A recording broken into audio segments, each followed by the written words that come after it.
the Home Secretary, Suella Braverman, will challenge the Met Police Chief over the force's response or non-response to demonstrators who were filmed chanting Jihad during a pro-Palestinian protest in London.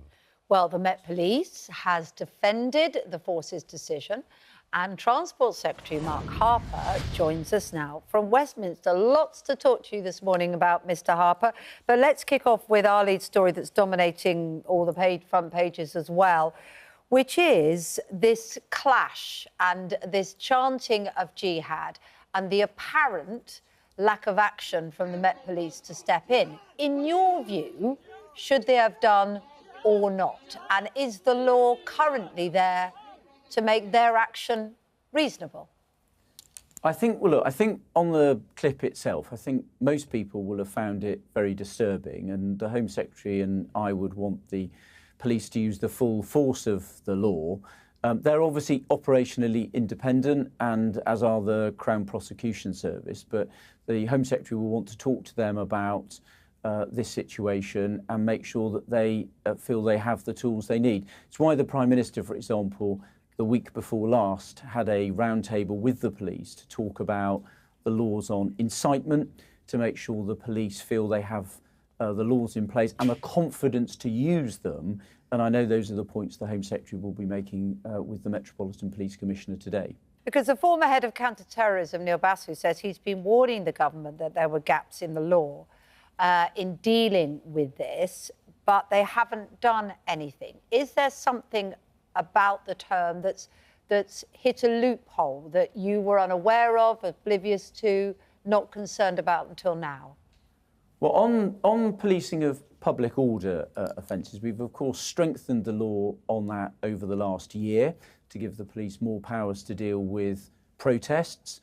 There are obviously a range of tools that the police can use with our counter-terrorism laws and our incitement to hatred laws. As I said, that's why the Prime Minister met police chiefs the week before last to make sure they were clear about... Did those new measures that you discussed and brought in, did they cover this or not? Well, it was about incitement to hatred, and it was about making sure that both the police were clear about the law, but also had the confidence to use it.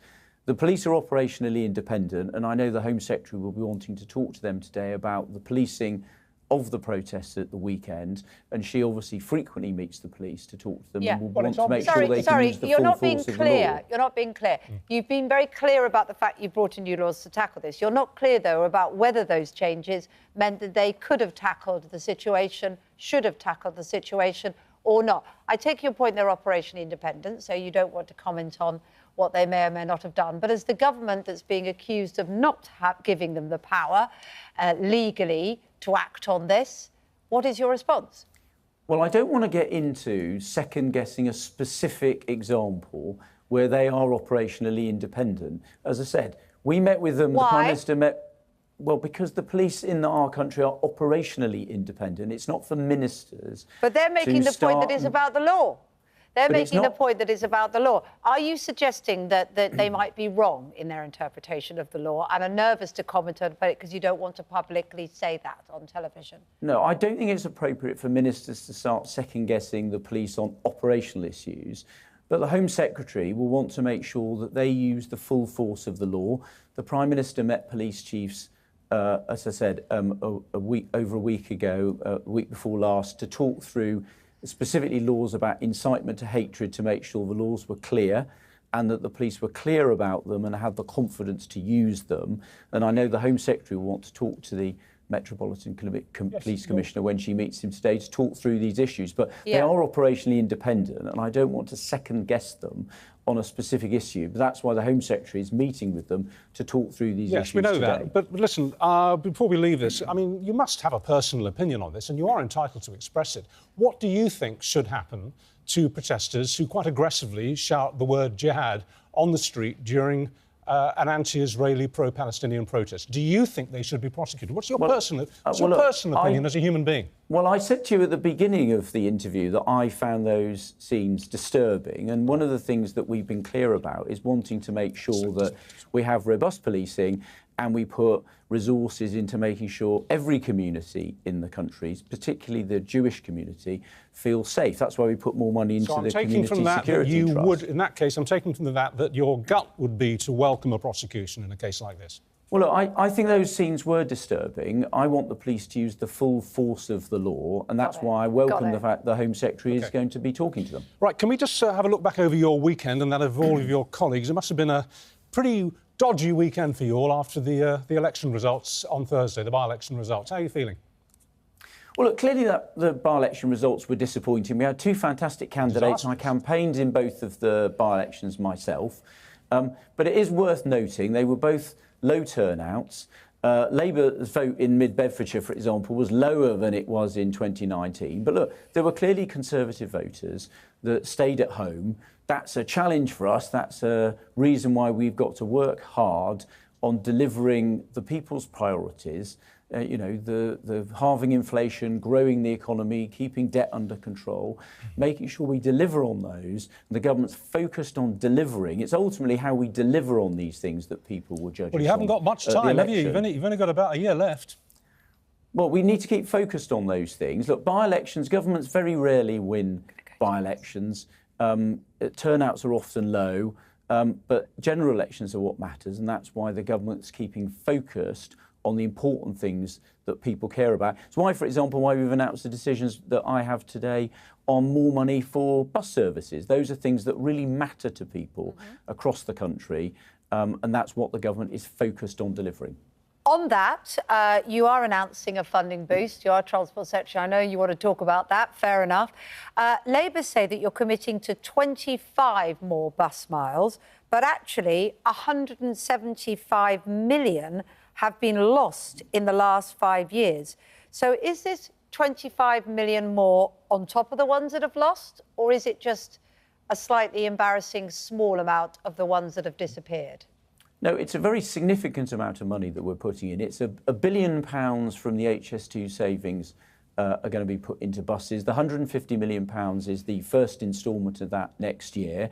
We're also being able, with those HS2 savings, to be able to extend the £2 fare cap from all the way through to the end of next year. That was going to be going up to £2.50 next week. We're now going to see the benefits of keeping it at £2 as early as next week. So those HS2 savings that we announced are actually delivering improved transport infrastructure for people across the country. It sounds good, but can you just address the question, if that's possible? 25 million more bus miles this will lead to, apparently. 175 million lost in the last 5 years. So actually you're 150 million miles down. I don't recognise those numbers at all. We've put a significant amount of extra money into bus services. What are the correct numbers? That is not how you measure bus services across the country. We've put a significant amount of money into bus services across the country.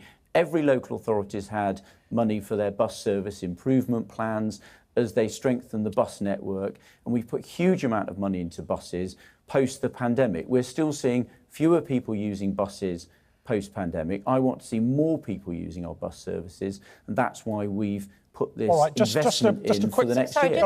So how do you clarify bus routes if it's not by miles? Well, that's not how people measure them. Local authorities... Well, they do. They've either got a route to get somewhere or they haven't. No, but is this going to lead to more routes? It is going to lead to more people being able to use buses, more routes, because there's more money going to local authorities to strengthen the bus network, to have more buses available to people. And the £2 bus fare cap means that in the parts of the country that we're responsible for bus services, so in London, Wales and Scotland, where we don't run bus service policy, bus fares are going up.